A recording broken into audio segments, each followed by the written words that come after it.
China, a land of ancient wonders, rich culture, and profound history.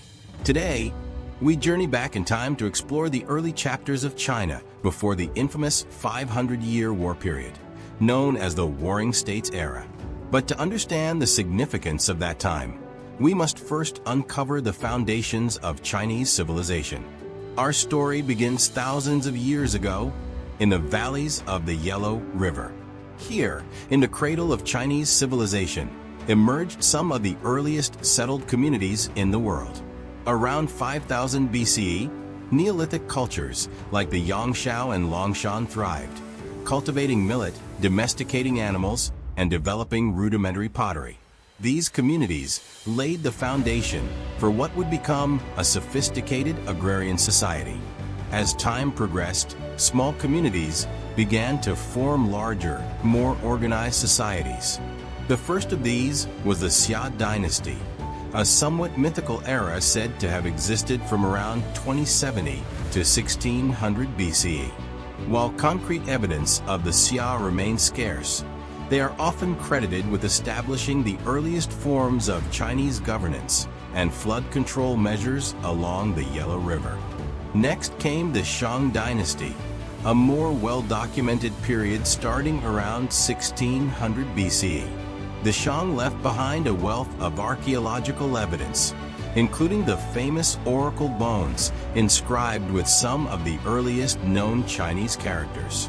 They ruled over a highly structured society, centered around fortified cities. The Shang were masters of bronze casting, creating intricate weapons, ritual vessels, and other artifacts that symbolize their power. In 1046 BCE, the Shang were overthrown by the Zhou, ushering in the longest-lasting dynasty in Chinese history. The Zhou dynasty can be divided into two key periods: the Western Zhou, 1046 to 771 BCE, and the Eastern Zhou, 770 to 256 BCE.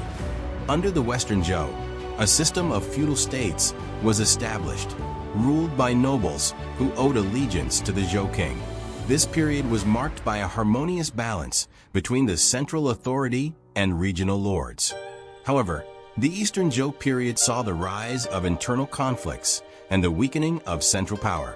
During this time, a cultural and intellectual flourishing occurred, known as the Spring and Autumn period, 770 to 476 BCE. It was in this era that legendary philosophers like Confucius and Laozi laid down the principles that would shape Chinese thought for millennia.